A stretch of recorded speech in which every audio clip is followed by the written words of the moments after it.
Welcome back to Gemma. Hello. Gemma was here, we were just saying 10 months ago, because you were only 20, because I looked back, 20 weeks. Post-op. Post-op. And that's 1 year. It was a year in February. So a year and 2 months. A year and 2 months. Maybe 2.5. Can't mind. Anyway, 17th of February 2022 is when I had it. I know. So at that time, Gemma had lost just over 6 stone. I think I just hit 6 stone at that point. Oh, was it? Exactly. Aye, because I saw your post around that time and you were 6'2", and that was a couple of weeks difference from when we had recorded, so that's fine. So Gemma is back to give us an update, 14.5 months post-op with her gastric sleeve journey.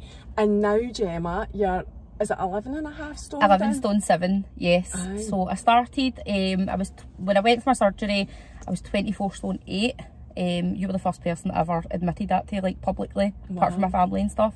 And then it was out there for everybody to see. So I was 24 stone 8, and now I am 13 stone 1.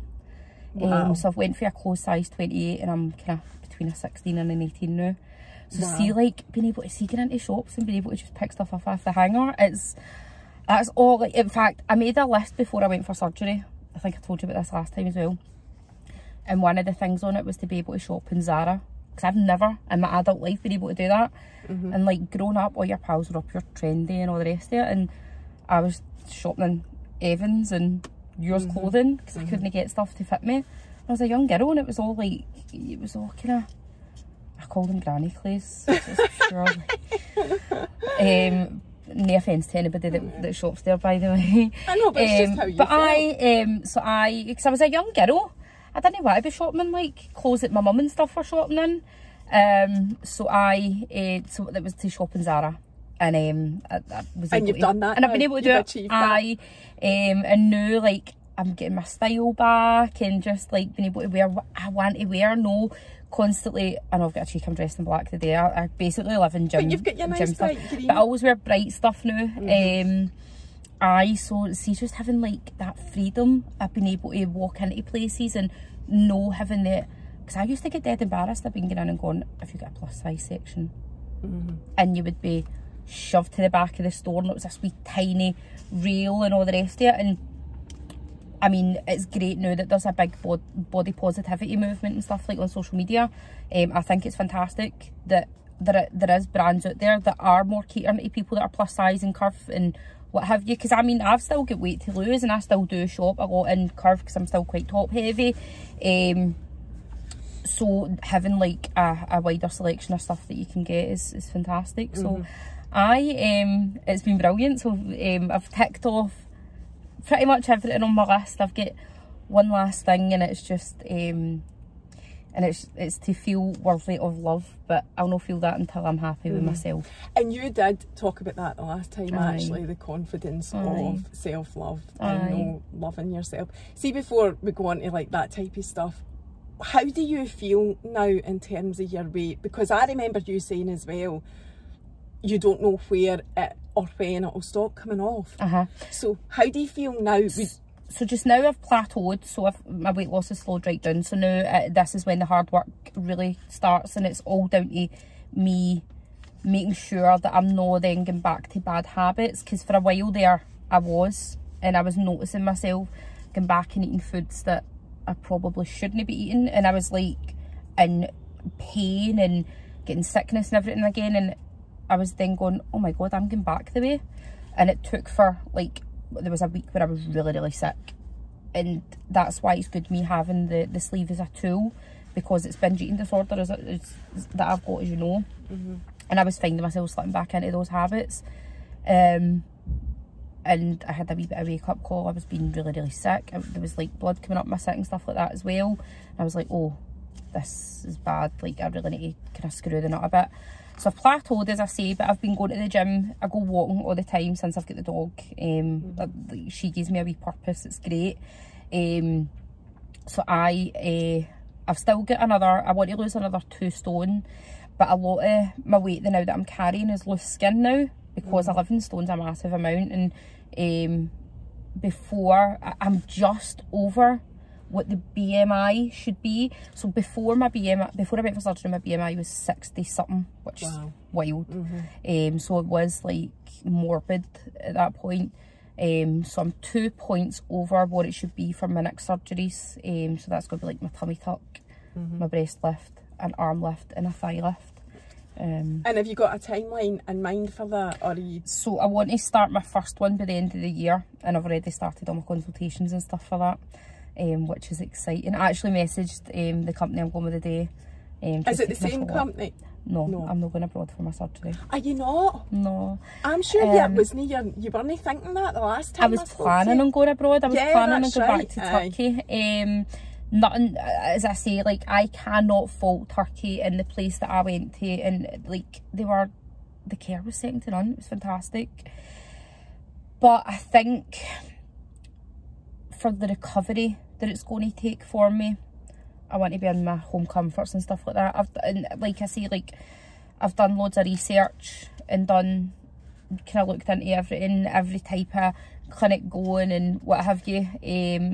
Looked at all different surgeons, spoke to people that have had it done here, spoke to people that have had it done abroad, had different consultations with different places here, different places abroad as well. Again, like I'd spoke about the gastric sleeve, I was finding that there was quite a lot of pushy sales with me, like speaking to people in different clinics about, it was more about the money side of it rather than my health. So I've picked the place that I'm going to here, and it's a very reputable place, so it's more for the recovery side of things, for like my home comforts and stuff like that. Plus, if there was anything, like if I had any infections or anything like that, or if I needed any revisions done, I'm still here and I don't need to fly back out to another country to have them done.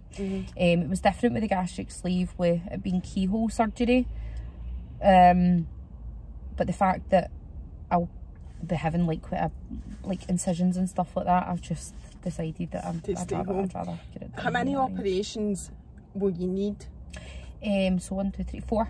Four to remove excess skin. Aye, so the biggest amount of excess skin I've got is on my legs, it's on my thighs. And it's an area that I'm so self-conscious about it. It's horrible. Like, I've always I normally always have my legs covered up because I just really don't like the look of it. So I'd originally planned to get my thighs done first, but after speaking to like a lot of different people that have had like all of theirs done, there's the girl Scarlet Black on TikTok. She had weight loss surgery. She's fantastic. She's so open and honest about it, and she was one of the reasons why I decided to be so open about my surgery as well, because if it wasn't for her, I probably wouldn't have went and got it done. She's had most of her surgeries done, and I think her thighs were the last ones, and the recovery for that is a lot longer than any of them, because you've got the high risk infection and you are sort of bed bound for quite a long time just because of where it is, and it's the emotional recovery as well. And that was the exact same as the owner of the place I'm going to. I spoke to her, and she, when I'd said to her, I was like, I really want my thighs done first, or my boobs and my thighs done first, and she was like, they're the last ones that you should get done. She was like, but just because of the length of time for recovery, she says it's a very, very intrusive procedure, and she's like, if you think about it, if you get them done first and you have a bit of a hellish time with the recovery, she was so like honest about it, not just like rushing me in to get it done. She was like, that could then stop you deciding to go for the rest of the stuff that you're wanting done as well. So I was glad that people have been very kind of candid about the recovery and stuff that they've went through with getting each of these done. I'd originally planned I wasn't getting my arms done, but the more that time's going on and I'm starting to kind of notice, I'll get them done as well. So, so what are you going for first? My tummy tuck. Are you? Right. Because so I'd originally said my thighs, and then I was like, no, I'll go and get my boobs done first, because I'm just getting them lifted up. There's so much loose skin there as well. I'll always be quite kind of heavy chested, but I don't want implants or anything, I just want them lifted up. So I thought if I get them done, then that way they can see what the shape and stuff of me is. But again, speaking to the experts, they were like, no, get them done after like your tummy tuck, or you could get them, I think I can get them done at the same time.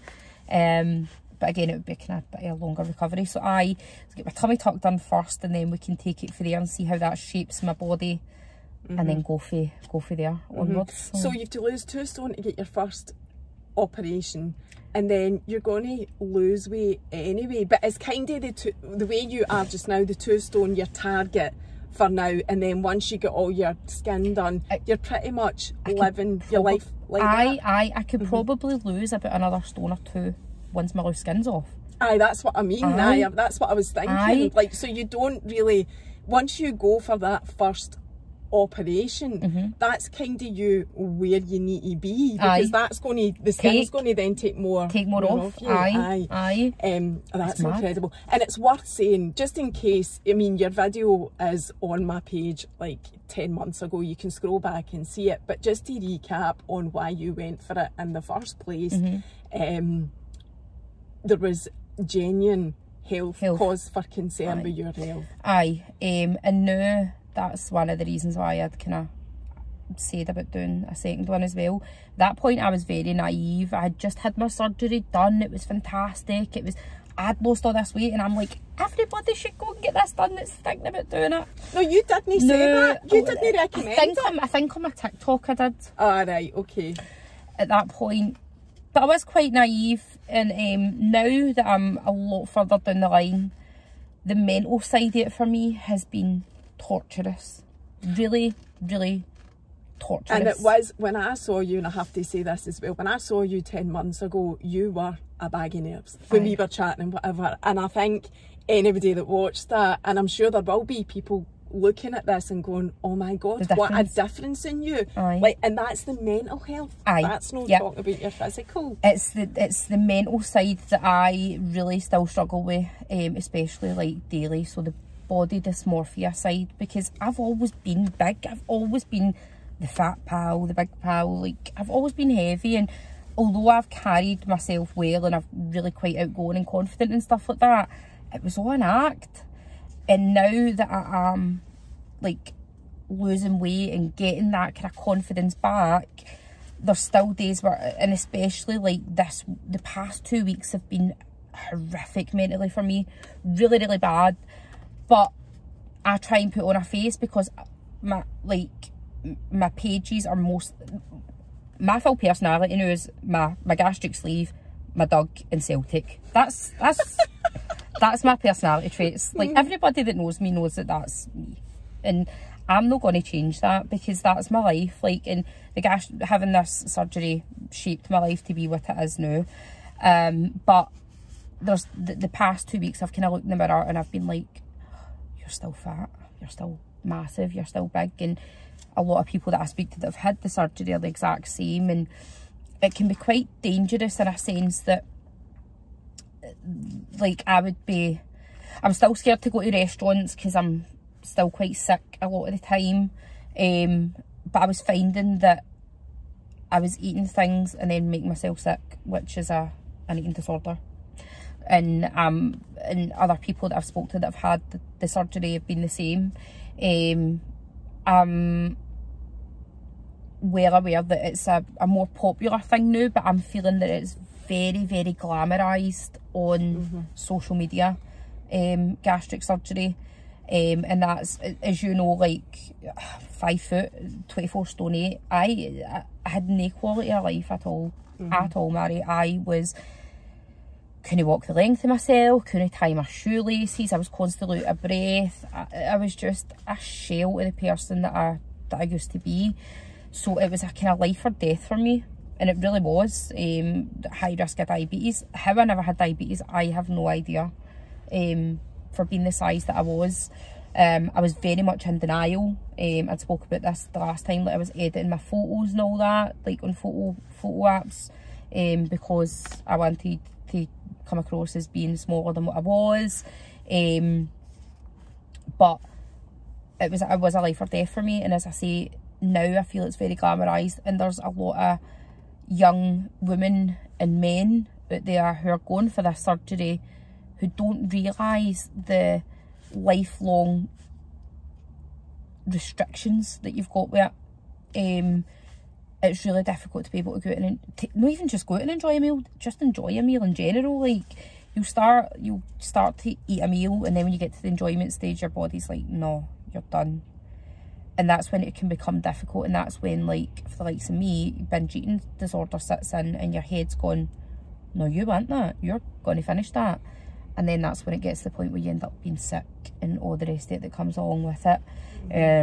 I don't know if at the point that we done the last one I was suffering my hair loss.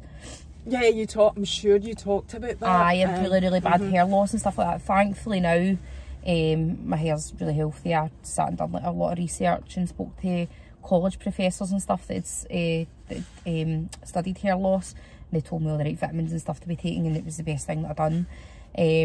But as I say, like, I just feel it's everywhere on social media now, is weight loss surgery and surgery in general.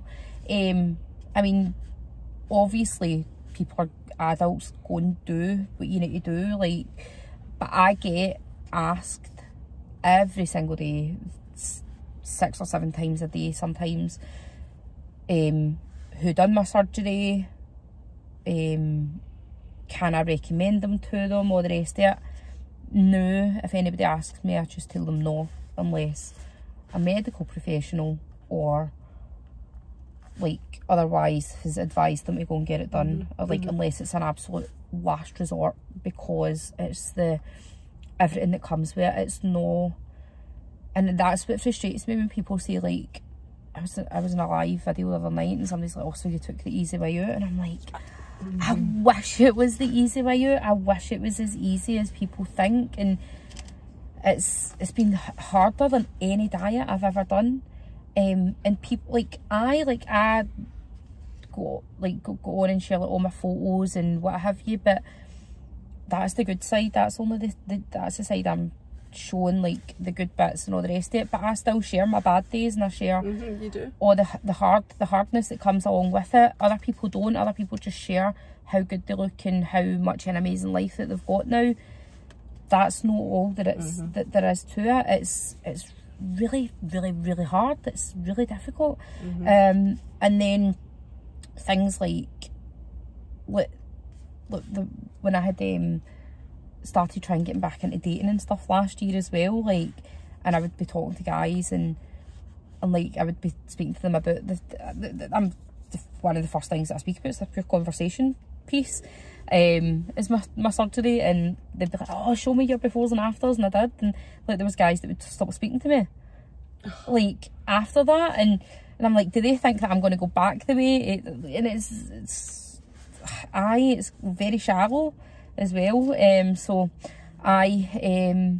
it's not possible to go back the way physically. I can put weight back on. You can stretch the sleeve. Oh, can you? Yeah, you can stretch your sleeve, which is why I got a fright a few weeks ago when I was getting into bad habits again, because I was like, oh, that is just a tool at the end of the day. And it's worth saying for you, your doctor, and I get why you're telling people to go and get medical advice. And my doctor recommended. I ask you for advice. Your doctor recommended it. It was life-threatening, the stage that you were at. Yep. So, what do I want to ask you next about that? You don't recommend it. You don't go on to your social media. You do share the crap. I have noticed that. So in terms of, like, you were talking about your holiday, and you're talking about your mental health, right? I don't know if they tie in. What has we'll start with the mental health journey first. You've said it's been horrific since I last saw you. So what has the journey been? It's got goods and bads, right? So obviously, like, my confidence and everything, but a lot of, like, I think a lot of the time I feel I've got, the only way to describe it is imposter syndrome, because I love having this confidence and I love showing off, like, my new, and you'll see on my page, it's all comparison photos. But that's the only way that I can see the difference in myself, because as I say, like, when I see myself, I still see myself as being the size I was and know the size that I'm now. And I know people get fed up looking at them and all the rest of it. They can unfollow me, they can do whatever they want, right? I don't get fed up looking at it. But that's, for me, that's for my mental sanity. I going, you're not that person, look at the difference in you now. That's why I share them as much. So there's that. But then again, on the flip side and all, I'm not spending my days in bed sleeping. I'm not like having to nap throughout the day and all that, because my energy's different. I'm at the gym releasing pure good endorphins, so I feel amazing after that. It's got peaks and troughs, I would say. There's good times and bad times. Like recently, and I think a lot of ties in with like hormones and time of the month and being a woman as well. So I've started kind of keeping a wee diary of when I'm at my lowest with it, and seeing if there's a bit of a trend with like my hormones and stuff like that. But then on the flip side, it's great actually having a life and being able to go out and enjoy myself, and that ties into my holiday. So I was in Tenerife in March, and was that your first holiday since getting? First holiday since having my sleeve. I'd went to Derry last year for one of my friends' 30th, but that was just like a few days away. But that was my first holiday. It was my first holiday in 5 years. This is the first holiday since having my sleeve. You looked amazing. My first holiday, I didn't need to ask for a seatbelt extender on the plane. It was the first time in my adult life I wore a bikini. Wow, that's and amazing. see that in itself, being able to wear a bikini, and I posted my photos in it and everything. And don't get me wrong, it took me about 70 shots of the right pose and all the rest of it. So you've still got that self-conscious. I think it doesn't matter what size you are. I think every woman and every guy I know will, you get whatever's the right angle and all the rest of it. You'll never post the first selfie you take. I'm guilty of that as well, by the way, totally. You know, I take loads, especially on holiday as well, take loads of pictures before I go, right, I'm alright with that one. So you aren't alone with that. And that's it. But see that taking it and no having to edit it, and see just the empowerment I felt for posting that picture in a bikini. See even just wearing a bikini on holiday, down to the pool, and no having to cover up and all the rest of it, I felt on top of the world.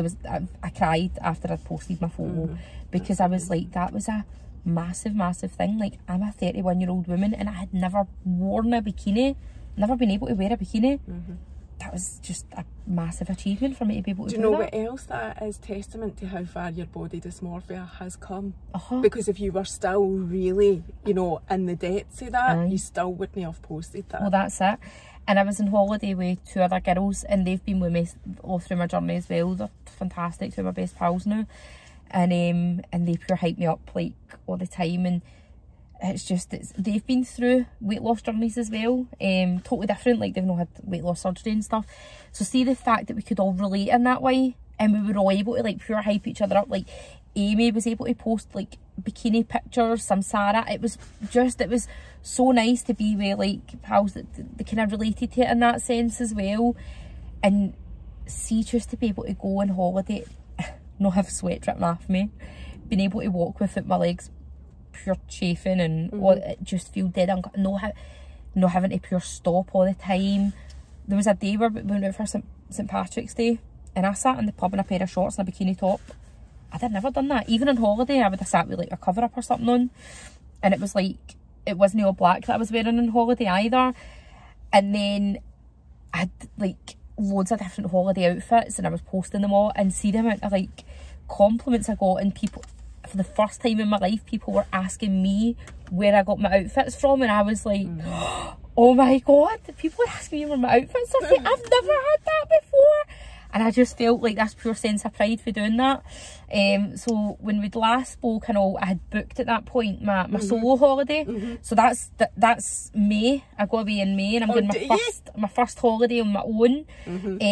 Good for and you. I would have never done that. Like, even though I've been on my own, and I booked that before the Life of Lisbon and everything as well. So I'm already panicking about leaving her for a week, never mind 5 days. Lisbon's the dog. Lisbon's my dog. I know, another part of my personality. So I'm already starting to freak out about leaving her, but I booked it before I had her.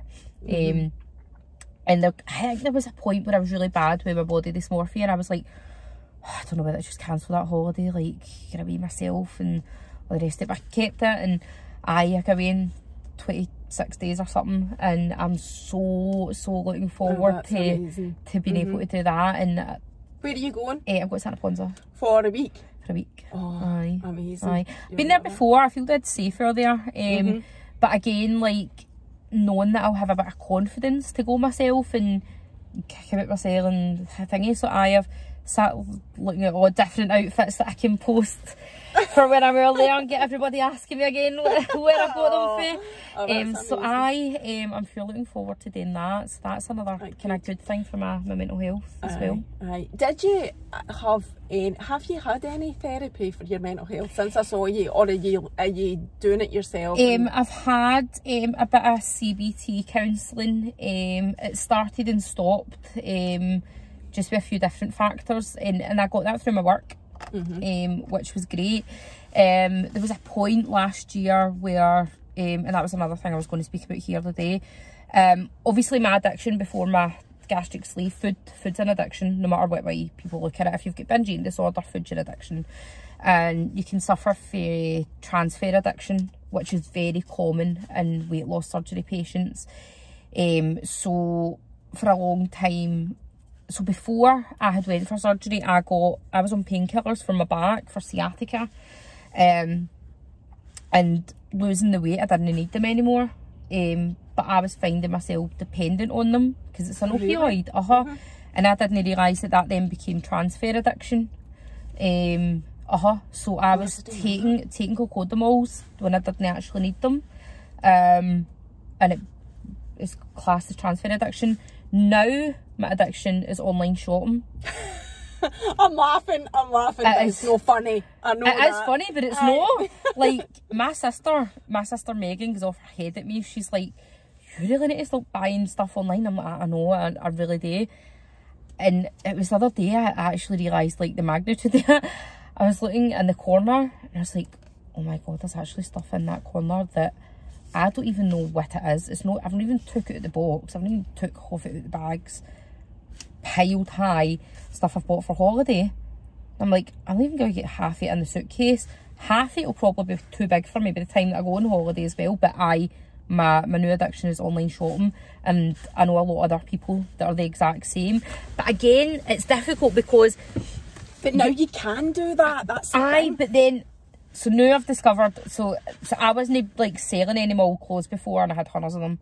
Now I'm Vinted obsessed with Vinted, and I've only just went on it in the past week.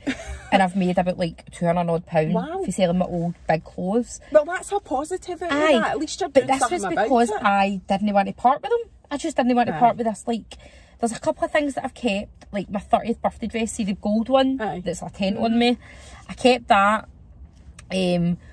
So in a sense, like, there's an addiction there of doing it, but there's also a necessity because I'm having to replace my wardrobe so often because I'm losing weight and things are getting too big for me. But I kind of became a bit obsessive with the amount I was buying. But back to the kind of thing with my work. So taking cocodamols a lot. I was noticing like a bit of kind of, it was affecting my productivity and stuff in work because I was like wanting to sleep and stuff because it can be quite drowsy and all the rest of it. And I spoke to my work, I kind of had a wee bit of a self-intervention. Did you become aware of it? Did you realise? I knew that. I knew. There was one of the people in my work had mentioned to my boss that they'd noticed that I wasn't myself and all the rest of it. But I knew before they'd spoke to me that that I wasn't kind of at my usual level, and I get the time off that I needed. My work were fantastic. They're just a great place to work, and they gave me all the support and stuff I needed, get counselling and stuff through it, and it's been great. It's been really it's been really good. But are you off them then? So I know that I can take them like if I need them just for pain or whatever, for pain relief, but there's no I'm no relying and stuff on them now, and it's a very difficult see, just because like they're a prescribed drug, you think it's all right. They're so dangerous. I didn't realise like how. And the withdrawals and stuff for them were horrible, really bad. Like what? It was just like really bad, like sickness and like upset stomach and either wanting to sleep all the time or no sleep at all, kind of feeling like you need them. The sweats, dehydration, all that. It's withdrawals. It's like when you get withdrawals for anything. So that was so I did know prescribed drugs is a thing, especially painkillers that and you can become addicted. Opioids especially, and I didn't realise like as well like how dangerous they were, considering I've got like my gastric sleeve as well, like the impact they can have in your stomach, because you can cause like stomach ulcers and stuff like that too. So that was that. Can I ask you, I want to ask you about your hair, because I think there will be, and I know I've had a hair loss journey, but mine's is down to hormones, menopause, and probably stress as well. What did you take for your hair? And I know that's not really connected to what we're talking about, but it is when I talked about my hair loss, I got an influx of people messaging me. It is a thing that people suffer with in silence. So what did you do? So what I do now is I do a conditioning hair mask once a week. I leave in one. See the Garnier banana food?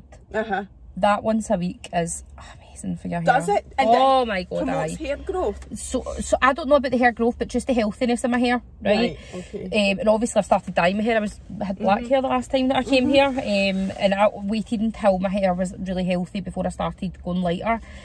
So what I take now is I take biotin. So I've got to take supplements all the time because I don't get what I need through my food, so I've got to take them every day. So what I take for my hair is biotin, collagen. Just be careful because it also starts hair growth everywhere else in your body. I go get wax and laser hair removal, so I'm alright. So biotin, collagen, omega-369 just in one capsule, and something called L-tyrosine. That's all the things that I take, and my hair it's grown so much since the last time I was on here as well. I've not got my sparse patches. They've all grown in, so they've all grown in. With the thickness. Round here, normally you see all my wee baby hairs, but I've got this hairband on, so you kind of see, and it's constantly growing all the time. And just the actual healthiness of it is like night and day. Because you see all like the adverts for all these like hair gummies and all the rest of it. I personally didn't find any benefit from them. You tried and it? It's just it's the kind of natural supplements that I've found. So biotin, collagen, omega-369 and L-tyrosine. I'll check what's in the supplement I take to see if there's any of those things in it, because I'm always interested in looking at new stuff and different things and all of that, and the stuff that I'm taking has worked, but you know, I'm always like looking at different things. Bits, How did you find out about that? Did you say you'd spoken to somebody? There was somebody that I spoke to that done lecturing at college, at hairdressing college, and had studied trichology, I think it's called. Is that what it's called? And then another girl that I spoke to, when I'd been posting about my hair loss, she said the same. She was like, oh, I spoke to a lecturer who told me, and it was all the exact same supplements. So I knew that it was it worked. And how long did it take? I'd probably say a good 3 months for me to start noticing. No, because as I say, I wanted to wait until my hair loss had entirely stopped before, because I was always going to go lighter with my hair. So I waited until my hair loss entirely stopped before I started lightening it and stuff like that. And I've got a fantastic hairdresser who's very patient and stuff, makes black box dye I always used, and it's a process. I know it's a process. Like, a couple of months ago I was like, I'm going back to dark, I can't deal with it, and she's like, just stick with the process, and I'm glad. No, you're happy with it, that's good. So can I ask you about the whole dating thing? I don't know how much of that you want to talk about. I never asked you beforehand if you were alright about talking about that. Would you talk about it? I'm like Cinderella. I'm getting the pure worst dating life in the world, honestly. Like, has it changed since? Massively. Guys who, when they give me the time of day before, are now sliding into my DMs. Oh really? That's flattering as well though. But it's good to be see people who knocked me back before. It's good being able to it's good being able to knock them back now. And actually there was a guy who, and I was just pure upfront and honest with him. I was like, I'm not being funny, I was like, I used to try and talk to you before and you shot me down. I was like, so no, and he was like, fair enough. Fair enough. He took it really well. So but but again, like, I still find imposter syndrome coming in then. Like, I'm you're not worthy of it. I'm quite happy, like, just doing my own thing now, especially, like, just with the dog and what have you. And I think a lot of that as well, until I am truly happy with myself, I'll know, can I want to have anything. Is that how you feel about it now? You want to wait till you're happy? I mean, it's nice, like, going out on dates, or like being able to get on dates and all the rest of it, but a couple of months ago, I was talking to somebody on Tinder, and it's a Swedish guy, and this is actually pure put me off, like, so it was lovely talking away, all the rest of it, booked us to go on a date. I was away, get my hair and makeup and all that done, and I get stood up. Oh no! No, I swear, like, I get stood up, and I was mortified, and it just pure, like, crushed me. It really affected my confidence, because that was all the kind of things that used to happen to me when I was heavier, and this was, like, the first time that I'd properly agreed to go on a, like, proper date. So it was horrible. It was so horrible. Don't do that to people, I know, don't do it to people when you know under yourself. Like, and I'm a person who, like, I would rather be hurt with the truth than led on with a lie. Like, that's just my motto. Like, just, even if you're going to hurt me, just be honest about it. Like, just tell me. I'm a big lassie, I can take it. And I'm a very understanding person. Like, I wouldn't, like, hold a grudge against anybody for no feeling it.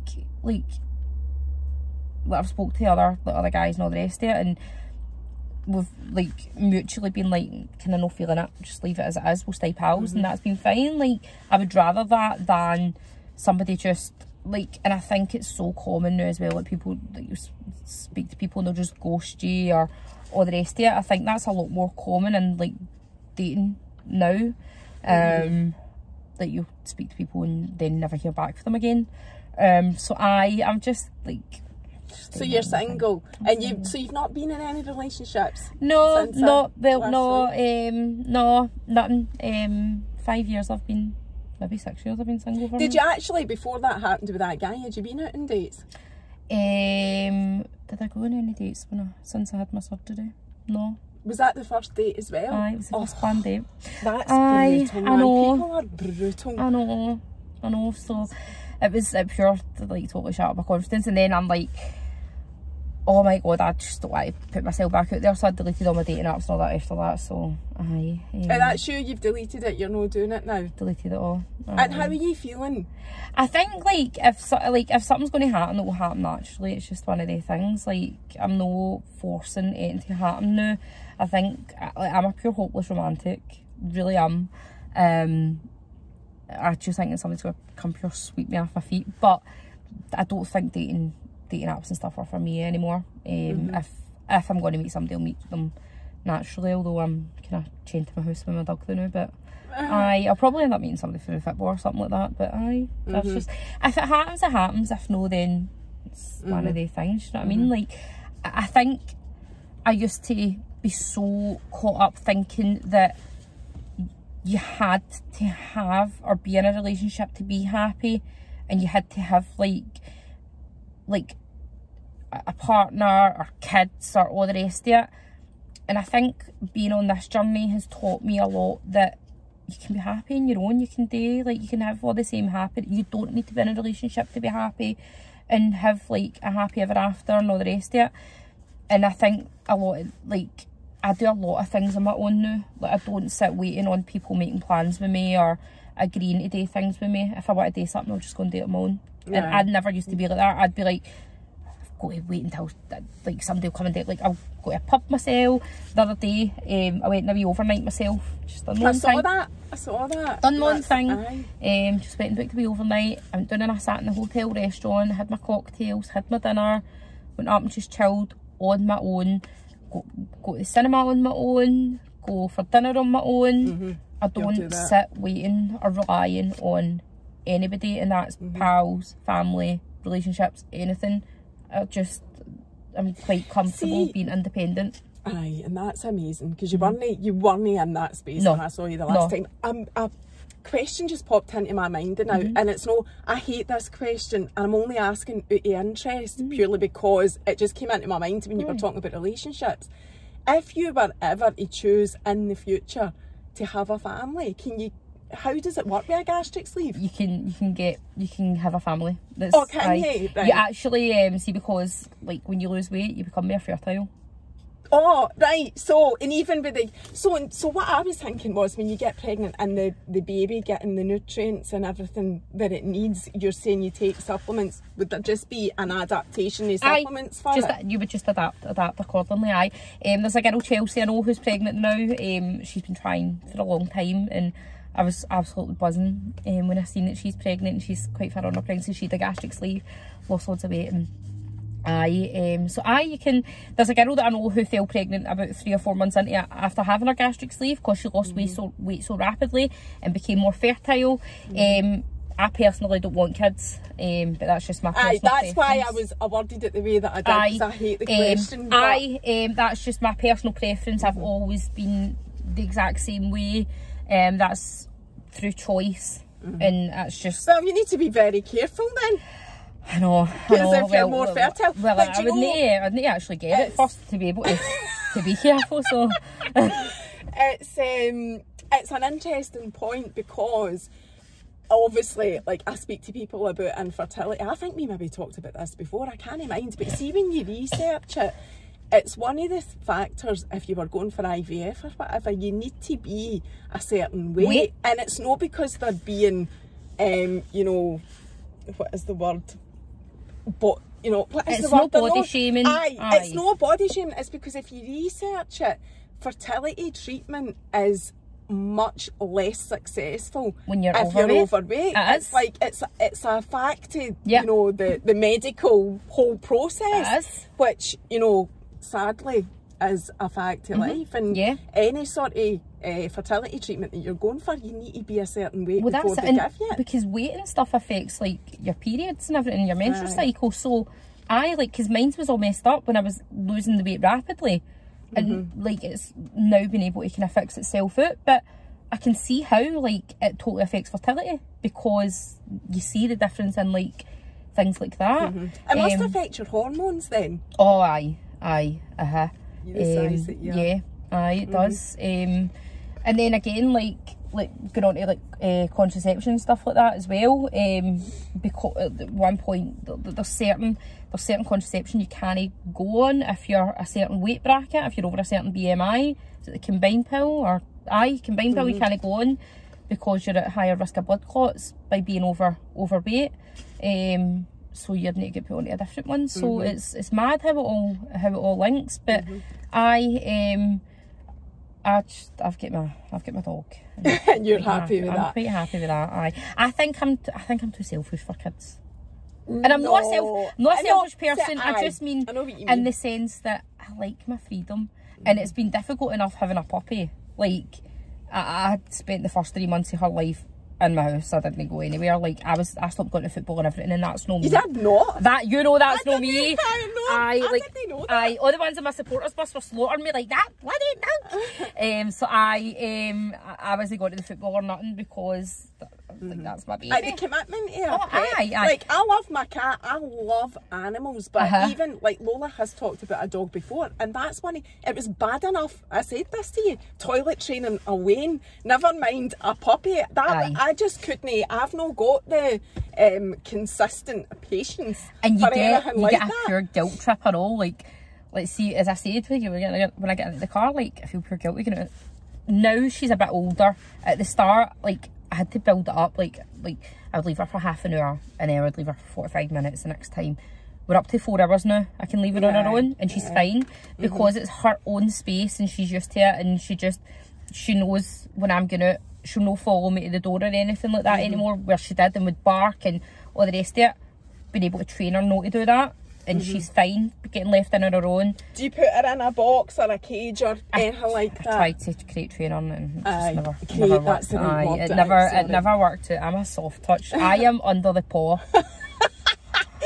Honestly, she actually sleeps on my pillow behind me at night. But she's been great for me as well. So I say, like, going out walks and The days where I do really struggle and I'm like, oh, just like don't want to get out of bed and stuff, she's there and gives me that wee purpose. Like, a therapy pet. Aye. It's a big, it's a massive thing. Don't think people appreciate the impact of that either. No, I think, and I never, anybody that knows me will tell you they never ever seen me having an animal or a pet or anything, because I've always said like about not having kids and all that. But they would have never seen me with a dog either, and she's just my whole life now. But but she's been great with helping me like getting out my walks and all the rest getting of it. your steps in and all of that, because you are very active. You're doing a lot of stuff. Yeah, and it's all the stuff that it's because I couldn't do it before. So now that I can, I take advantage of it. And I used to love walking, and it frustrated me that I couldn't. As you know, like I would phone a Chinese for the Chinese at the top of my street, which is literally a 2-minute walk away, and I couldn't. I would phone a delivery. So see, having the freedom, I've been able to just like I walk to Celtic Park and back most nights. Obviously. So me and the dog, we went there. We actually walked there last night and back, and you're enjoying that. See, one of the things you talked about, I'm conscious of time, but there's a few things I want to still ask you before about the binge eating, and something that sticks in my mind is you would stash packets of Pringles and eat, like hide and eat stuff like that. How and have you overcome that type of thing? Because I think I told you, like ingrained during lockdown, I had ordered like 24 packs of Pringles. And you were hiding them? You were living with somebody at the time, like a family relative or something? I was living with my uncle at the time. No, now I don't. I've got a better relationship in that sense where I don't hide what I eat. All the way into even my sister and everybody love coming to my house because I've got a munchie drawer. So what I do now is I'm very open of like if I want something to have it, even if it's just a small amount of it. So I've got this big massive munchie drawer and it is filled with all the stuff that I love, because if I want to have it and it's there, I know it's there. But before I would have, there would be nothing in that, there would be nothing left in it. Now I see it as, before it was a punishment, now it's a treat. And you can have it as a treat. Can have it as a treat, within reason, like, and I can, like, I was a big crisp eater before. I don't really like crisps anymore. And that's it, like my taste buds, I've never ever drank coffee. And now I love coffee. I love half coffee. I never liked crisps or anything before.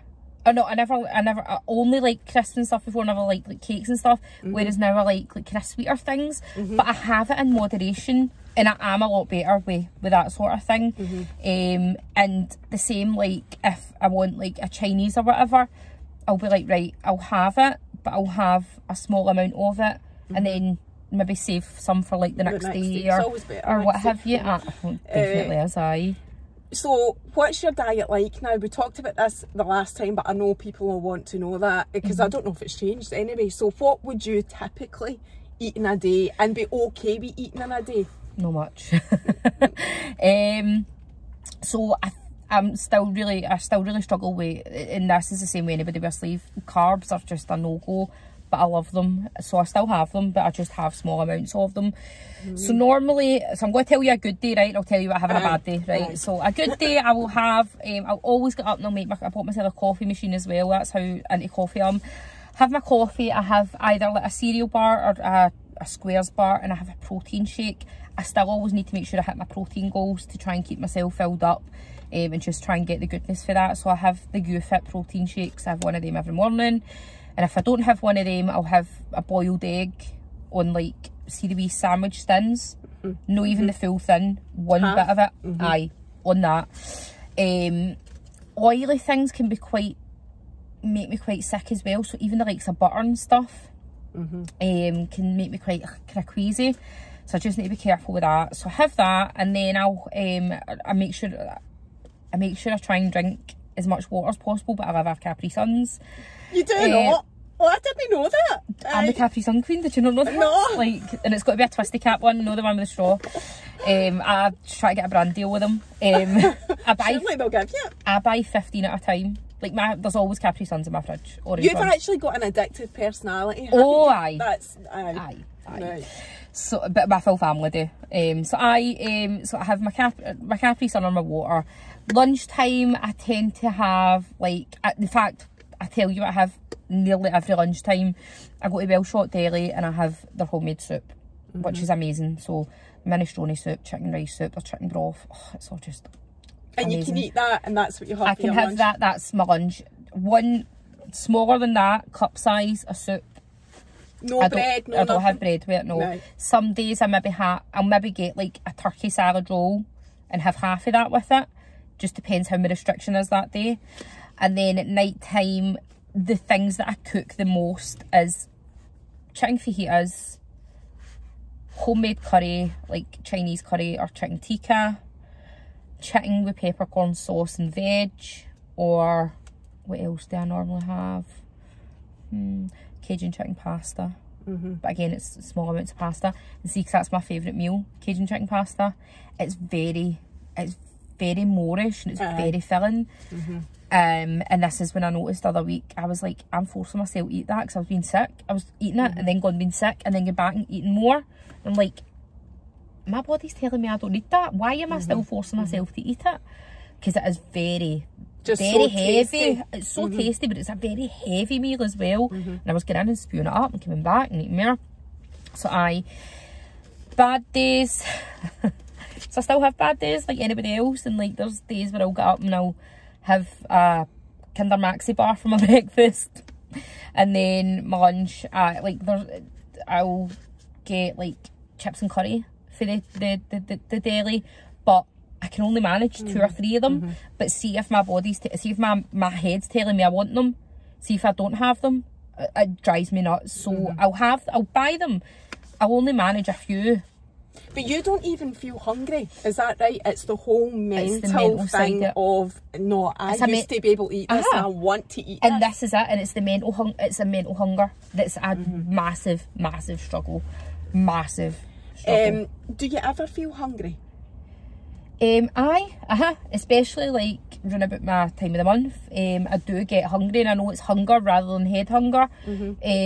So I know the difference. How do you satisfy it if you're hungry? So a small portion? Just a small amount. I just normally have a small amount of something. And would you still eat if you're hungry? If I'm hungry, I'll eat something. But I always just try and do it my 3 meals a day, and if I need to snack in between, I do.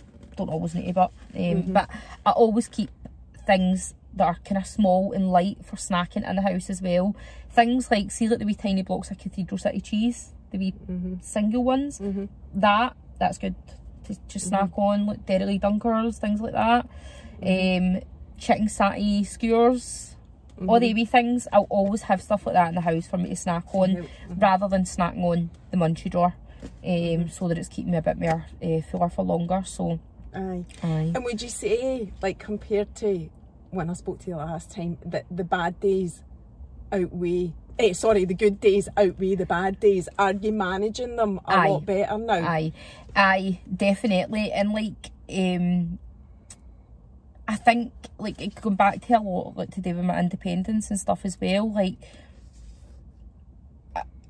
I've noticed like a kind of shift in people's attitudes towards me. At the start, everybody was all pure like singing my praises and all the rest of it, whereas I think people knew, I don't know if it's a jealousy thing or if they just kind of be asked, listen to me talking about it.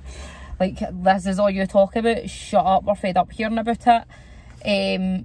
So now I just don't, I'll share all my stuff and all the rest of it, and if people want to engage in it, then they can. If they don't need to. But I used to get, it still hurts, like there's people who kind of distance themselves from me and all the rest of it, but have you lost friends as a result of it, since, you know, like getting the surgery and talking about it and whatever? I wouldn't say that I've lost friends. I'd say that like there's everybody kind of starts getting grown up, and I think a lot of it I've kind of through it I've realised a lot that I can kind of rely on myself for a lot of things. Like I said, like I don't need to sit and wait about. And I think before, when I was at my heaviest, like being out with people was my comfort blanket in a sense, like being with people, because I wasn't comfortable being in places on my own, thinking that other people were judging me. Whereas now I'm like, happy to just do what I want and don't let things restrict me from doing it. Like people treat you different when you're heavier to when you've lost weight. I've noticed that. Aye, people are a lot nicer to you. That's mental. A lot nicer to you. I would have people that were so rude before, or wouldn't give me the time of day, wouldn't even look the road I was on, that are all like nice as nice now.